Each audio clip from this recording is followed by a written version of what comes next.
we'll have to edit the crud out of this. All right. So the first thing we're going to talk about when you're getting started is how we sit at the wheel. So what we want to do is we want to make sure our chair's fairly close, that we're positioned kind of like riding a horse. You want your thighs to be touching the wheel. So if you're back far enough that it's just the end of your knees, unless you have really long legs, that's probably not what you want to do. Also, we provided a brick. You don't have to use it. You can if you want. It's really so that when you put your elbow on your leg, it's above the splash pan. So if you find that that's helpful, feel free to use it. If you don't find it's helpful, just tuck it under the wheel and away out of your way, okay? The other thing is you want to make sure that your foot pedal is comfortable under your foot, that it is in a space where your foot can stay on it the whole time and you're not feeling like you got to take your foot off of it in order to use it. The reason for that is because this is a sticky pedal. So that means that if I push with my toes, it's going to go, and if I take my foot off, unlike my car, it does not slow down. So in order for me to slow down, I have to push with my heel. If I get going really fast and we're at a critical stage and I tell you to slow down and your foot is not on the pedal, chances are you're not going to find it in time. So it's kind of important for you to get comfortable with it, with your foot living on the pedal, okay? Or hanging out there at least. The next thing we're going to do is you want to be close enough that if you hinge at the waist, at your hip line, you can bend over and your nose can meet the center of the wheel head. So that's kind of our ergonomics today. We don't want to be too far out. We don't want to have to slouch and round our back to get where we're going. We want to be able to hinge at our hips. Make sense? Any questions? Okay. So the first thing you're going to do before we get our hands wet, I know I just touched my water. Don't do that yet if you haven't already. First thing we're going to do is we're going to pat our clay into balls.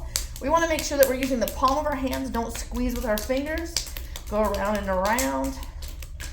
And the reason we do it like that is because we're looking for a convex shape, but we don't want to get it all wet because the wet will make it slippery and we're going to try to make it slip. Stick, not slip. So we're going to do both of those. We want to do them now because our hands are dry. Once we get muddy, if we had to do the second ball after we're muddy, it's just a muddy mess. All right, once we've got our balls of clay, we're going to take our sponge, squeeze it out. I like to have the wheel running kind of slow. I start in the middle and I move my way out, and I kind of equate it to my dining room table. I want to have it nice and cleaned off, no dust, but I don't want to leave any puddles. Puddles are not our friend in this case. Not yet. We'll use lots of puddles later. Perfect. All right, so I'm going to turn off the wheel. My hand's a little damp, and that's okay. I'm going to pick up my ball of clay. What I don't want to do is get any water or use any dampness where I'm going to be throwing my wheel hand down. So I don't want to kind of rub my water all over the ball. I'm just kind of leaving that part dry. I'm going to aim for the middle. I'm miserable with this after many, many years, over a decade of throwing, and I still never quite get it in the middle. So just do your best to throw it down with a little bit of oomph, and then I'm going to take it, and I'm going to just force it where I want it to go. All right. The next thing we're going to do is we're going to get our hands wet. We don't need to scoop water up so much as just place our hands in the water so that they're drippy. Drip some water on the clay, rub it around. If you rub your hands together like this, it should feel like you just put some soap on them. Kind of slippery, okay? All right, now what we're gonna do, we're gonna take our left elbow and we're gonna anchor it into the top of our thigh. Some people like it right in their hip. Some people like a little further down. Doesn't really matter. You might have to engage your thigh muscles to keep it strong against the wheel, tuck it up against the wheel pan. But what I'm doing is I am applying pressure from my elbow down, using the bone, and coming to the end of my palm right here. That's really where my pressure point is. So we don't want to be like this where I've got the clay riding on the balls of my fingers, because that's putting a lot of pressure on my wrist, and nobody needs that kind of wrist pain tomorrow, right? So we're gonna come to the base of the ball of your hand, using the bone structure to apply pressure. With my other hand, with my right hand, I'm coming over and I'm dropping the fingers and I'm letting them drag. I'm gonna give you guys a visual. I'm taking my hand away just so you can see. And what I'm really doing is trying to seal that clay down so water can't get underneath there. So what I do for that is I put my hand over the top and I just drag my finger along, try to really seal that down. And you might get a little dry. You might need to add a little bit more water to let your hands smooth. But yep, just want to see that nice seal.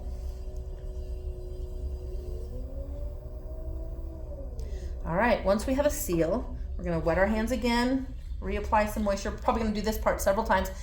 What you wanna do is keep it shiny, okay? So if it starts to feel like it's sticking or dragging on your hand, or if it no longer has a pretty little shine, we need to add a couple drops of water. It doesn't have to be a lot. We don't have to scoop, no sponge squeezing. You can just pick your hand in there, a little bit of water, and dribble it onto your piece, okay? So I'm gonna anchor my elbow down, pushing in, and then I'm gonna take my other hand, my right hand, and I'm going to squeeze with my fingers. So here's the visual of my right hand, right? Does that make sense? I've got my pinkies engaged, all the way up to the top of my hand, all 4 fingers. And I'm also tipping it a little bit. So I'm not straight, I've got a little bit of an angle on it. Not a ton, but just a touch. And I'm going to take my other hand, I'm anchored in, and I'm going to squeeze using my fingers like I showed you, and into my palm, the base of my palm where I showed you. My hands do not lift off the pottery wheel. They just stay there and squeeze. Definitely gonna be dry at this point because this is new fresh clay for us, so you definitely wanna add some water. Okay, now what you should have is a very funky monolith, stony looking thing, right? It's starting to come up in between our hands. There we go. Perfect. And once it's come up a little bit, add a little bit more water. And then what we're gonna do, now we're gonna lift our hands, and we lift them. I keep my left hand kind of straight out. My fingers are still curled. And then but I'm starting to get narrower towards the top. So I'm gonna go a little bit faster, and I squish in, so I have a very small opening at the top, and I come off the top, and I end up with some sort of bizarre architecture in the shape of a rocket-ish. Doesn't have to be exact. That's all perfect. So if it's a little narrower at the top, it's better. If it's a little wider at the bottom, it'll be more stable as we push it back down. But there's no exact way it should be looking at this point. Okay, I'm gonna add more water. And now what I'm gonna do is I'm going to take my left hand and I'm gonna put my thumb tight against my palm so that so just like Queen Elizabeth used to wave, right? I want my hand kind of, and it creates this cup. What I wanna do is my right hand's gonna hold down at the bottom. I'm gonna put the top of my rocket into the cup, and my wrist is kind of low, and I'm slightly pushing my hand forward. I'm pushing my hand forward at the wrist. I'm gonna go a little bit faster, and what I don't wanna do is, I don't wanna push it over as if I'm a bully on the playground. I just wanna nudge it forward. So it's that forward motion of my wrist, like this, that's going to cause it to go over. So, yep. And then add more water as soon as it's feeling tacky. Now, if you don't use your right hand in this process and kind of gate it or hold it back, it'll flatten out a little bit on you, right? So I like to hold, I'm gonna pull it up again.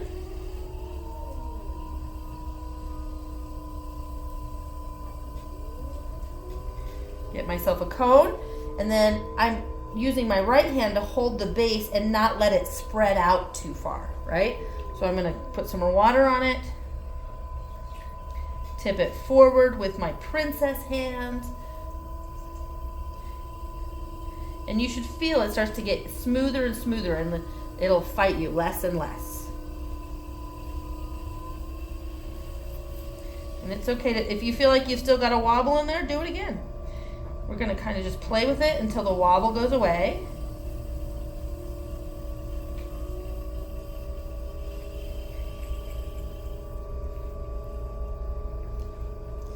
We're gonna go up and then back down again. So our final spot where we wanna end up before the next step is to have some sort of puck or cupcake type shape.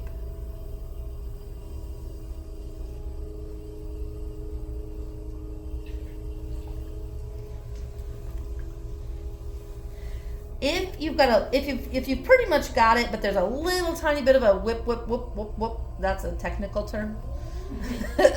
What we're gonna do is anchor in, and I just want you put your thumb over the top of the piece and then push in from your elbow and just kind of hold still for a second. And a lot of times it'll take that last little fluctuation out for you. This piece actually needs to go up and down again, but sometimes that'll fix it.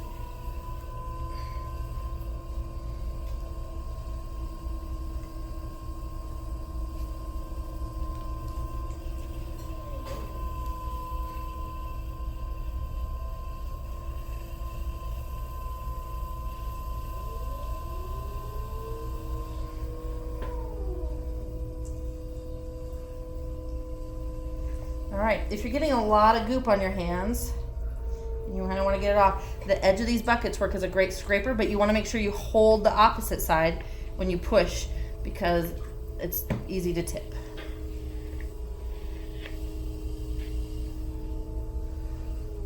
All right, we've got some pretty nice pucks. And so the next thing we're gonna do is put the hole in it. So what you're gonna do is sprinkle a little water, get wet.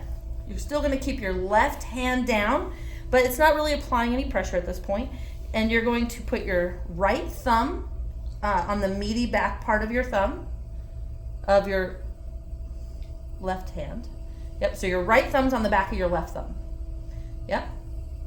You're gonna take your fingers and kind of slide them along, right? So this is gonna be your gauge. So you had it right, nope, so your left hand's gonna go vertical and your right hand is sliding along the top edge of here. And then you're gonna find your center and you're gonna kind of wait and hang out there for a second so that until you feel like you've kind of created this little divot that's right in the middle of your piece.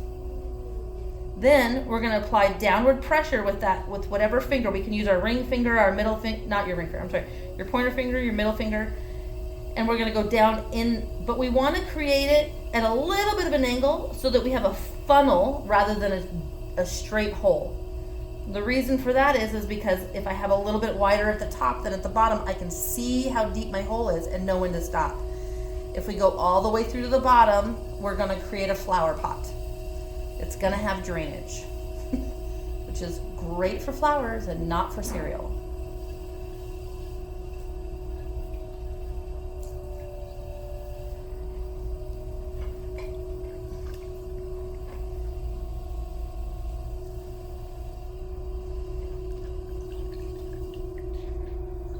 All right, so once we get a hole in,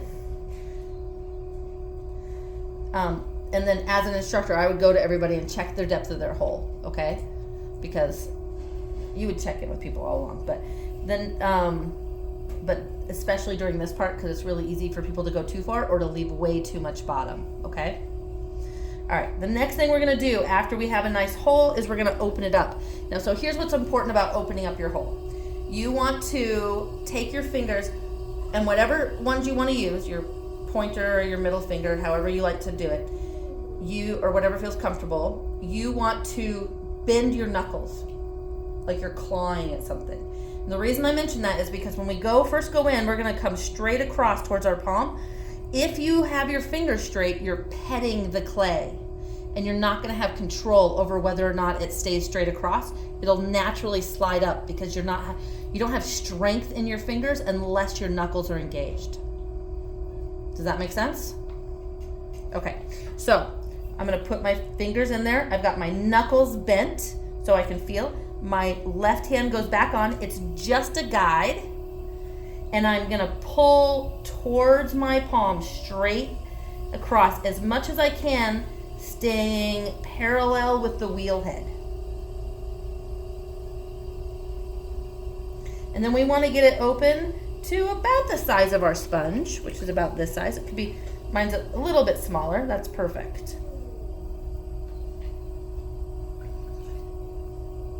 Perfect. Once we have it open, we want to compress the bottom. And so we can do that a couple of different ways. You can put your finger in there right in the middle. If you get a nipple in the middle, you kind of just want to hold it there and you can press it down. But then you kind of just want to very slowly move your finger from the center as if it was a clock out to the 3 o'clock mark on the inside of your piece, back and forth kind of slowly, maybe 3 or 4 times. That compresses the bottom of it so that the clay is very sturdy as it dries and can withstand the pressure or the torque that happens in the clay. If we don't compress the bottom, you often get what's called an S crack, which is a little hairline crack through the bottom of your piece. If you would like, you can also use your sponge. And to do that, you want to put it on the ends of your fingers, and then you're going to use it just like I use my fingers. You're going to put it in the middle and kind of put enough pressure so it's covering from the center out to 3 o'clock or 2 o'clock, and you just hold it steady with a little bit of pressure. You want to make sure that you can feel the clay through the sponge, but not apply pressure so you're digging into the clay with the sponge. All right, that's good to go. Now we're ready to lift. So we're gonna take a second, turn off our wheels, do a quick back stretch. We've been kind of, right? Now this next part, we've been concentrating with leaning on our left. We've been very anchored on our left. We're gonna swap. Now we're gonna anchor on our right. And so we wanna kind of be a little bit fluid when we do this. I'm gonna explain a little bit what we're gonna do. We're going to pick a measurement where the clay is usually really thick on the walls. We're going to decrease that thickness a little bit. So we want to apply just enough pressure that it's slightly narrower than what's currently on our thickness. And then we're going to engage, we're going to lock our fingers in. I call this my Lego hand because they're very inflexible, right? We're going to lock in at the depth that we want. And then I'm going to use my right hand as my elevator hand. Now what's really important about this hand's job is going to be to dictate how fast we rise, and it's going to keep our hands in the right position. And so we're gonna bend from the elbow like a handshake. It's really important. People get nervous and they tend to lock up and they try to pull from the shoulders. And so their whole body, sometimes holding their breath, not always, but they kind of go like this. Right? And so we really want to avoid that. And so what we're going to do is we're going to get it all wet. And then if your piece has a little bit of a shape where it's a undercut right here, that's great. If it doesn't, just give yourself a tiny bit of one. That's going to help our first pull. So I just run my finger along that edge so that I can get a little bit of an under pull there. Perfect. And then what we're going to do is we're going to take our left hand, leaning towards our right. We're gonna take our left hand, put our thumb in that space. Now, I'm about 5 o'clock, maybe between 4 and 5 o'clock if I was looking at a clock on my wheel head. I'm gonna take my fingers, my right finger, and I'm going to put them in that space with my thumb. So if I had it away, it almost looks like this, right? My thumb and my fingers are stacked, and they're gonna go into that space on the bottom of my clay. My fingers are going to be on the inside. There's clay in between. And I'm going to create a pinch. I'm going to steadily hold that pinch and lift cannot emphasize this enough, all the way off the top. We really don't want to stop suddenly or squeeze too hard. And so what you don't want to do is go like this on your way up either. So I'm going to put it in the bottom. My fingers are stacked. I've got opposing pressure on the inside with my pointer and middle finger, and then my elevator hand, aka my right hand, is slowly lifting and creating the pace to come all the way off the top of my piece. I lighten my pressure at the top. It's really easy to kind of over pinch at the top because the clay is more fragile there, and so I'm coming all the way off the top. All right. Very well done. So now I'm going to give myself another undercut because it helps me kind of easily see what kind of depth and width I have to work with. And I'm going to do it again. So I'm going I should mention, we are not going sonic speed here. We're going medium to slow, okay? So I'm going to do it again. My thumb is in that space. My fingers are stacked. They're working in opposition of my inside fingers. So I'm putting my fingers in and I'm lifting. My pressure is getting lighter towards the top, but I'm coming all the way off. And now that I've done a couple pulls, I'm actually going to take one of my fingers and kind of drag it along the top to start compressing the top as I go. There we go. And I think this one has one more grip in it. So I'm going to do one more undercut. Now, what happens is over time, we can't reach anymore. Our grip is too short and I can't get my thumb and my finger to oppose each other on the outside. And that's where this grip that we've been practicing really comes in handy, because what I'm gonna do is I'm gonna back my thumb out. They're still touching, my hands are still working as one unit, but now I'm using my finger to finger instead of my thumb to finger. So instead of this grip, I'm now in this grip. So, right, I've got fingers on the inside and fingers on the outside, and my thumb no longer can reach. So I'm gonna take my fingers and lift.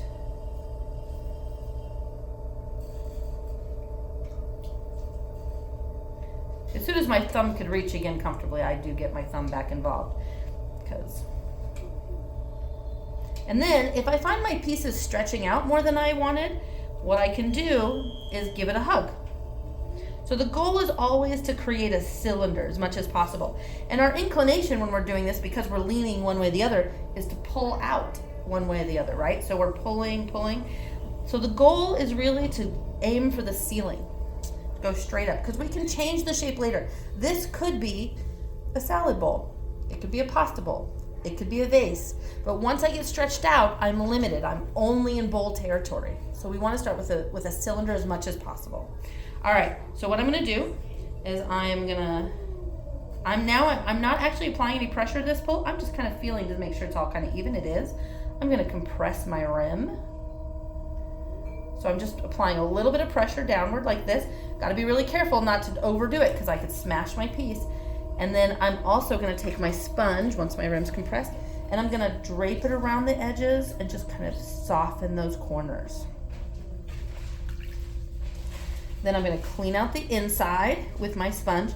I'm just holding it loose and putting it in one space, letting the wheel do the work for me, pulling any moisture out of the bottom. Because after we start shaping it, we don't want puddles in there that we have to deal with later. It's going to be more and more fragile as we shape it. All right, so what are we going to do with this? We've got a couple options. We can collar it, and by collaring, what we mean is we're going to constrict it. So we want to create points of touch. I could go like this, right? I've got 3 points of touch here. I've got knuckle, knuckle, finger, finger, thumb, thumb. So it's 6, but 3 on each side. And I could create this point of touch, and I'm slowly constricting it. It's really about patience and time, and then we're letting the clay adjust to the fact that I'm asking it to get skinnier in that spot. And you can kind of see I create this neck. We can push out from underneath that and belly it out. So from the inside, I'm just applying a little bit of pressure. I want to be working over here on the right, and I'm just with a little bit of pressure encouraging it to come out. Super finite moves and pressure, you can see how it's reacting, and then decide how much more you want to go. You never just want to go in for it, right? So usually that's going to be too aggressive off the bat. So all right, so that's one option, right? That's collaring with a little bit of a belly. We could make it straight up and down if we wanted to, and that would be just simply having a straight hands on the inside, straight hands on the outside, pulling it up, kind of creating this tumbler or a toothbrush holder or whatever, pencils for your desk. Or what you can do is stretch it out. And so to stretch it out and widen it, I'm going to go pretty slow. I'm going to make sure my hands are pretty wet for this, because I do not want to have it snagging on my hands due to moisture. And then I'm going to start pulling it out little by little. And the trick here is to support it as it goes without actually squeezing. I don't want to thin the clay anymore. I just want to stretch it.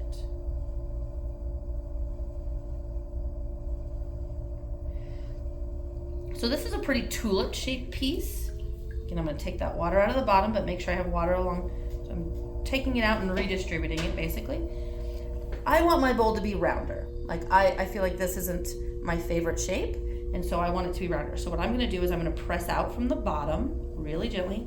You can watch it starts to get a belly, and then I'm going to support it and continue to stretch the top.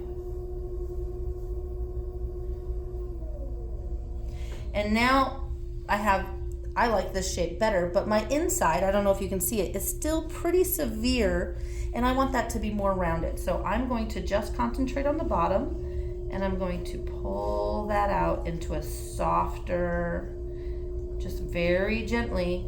It's all about the patience and the slow, gentle touch.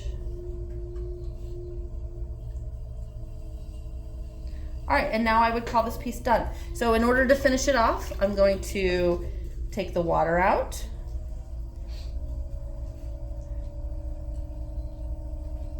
Compress that, do that last cleanup on the rim. And then our instructors are going to take off the extra clay on the bottom. We don't, this is not something that we let our one-time people do, because it's really easy to stab through it, to cut, to do all these things. And so our goal with this, I do explain why we're doing it, is to get off any of this slippery stuff so that when I pick it up, I don't have to apply undue force to deal with a slippery thing. If it's too slippery, I have to really squeeze to hold on to it. And if I have to really squeeze to hold on to it, chances are I'm distorting your piece. So I'm gonna take off the slip if I can. And I always wanna kind of cut it so that it kind of matches the vision of the potter.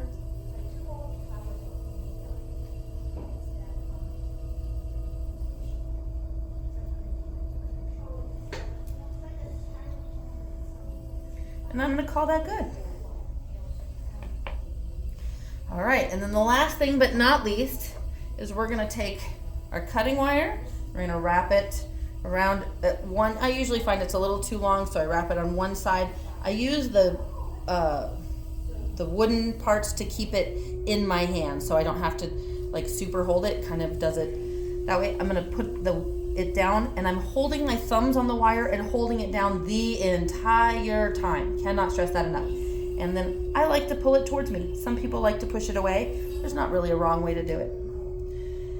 Once that happens, in order to pick this up, I'm gonna dry my hands, and then I'll pick it up for you and move it over to a board.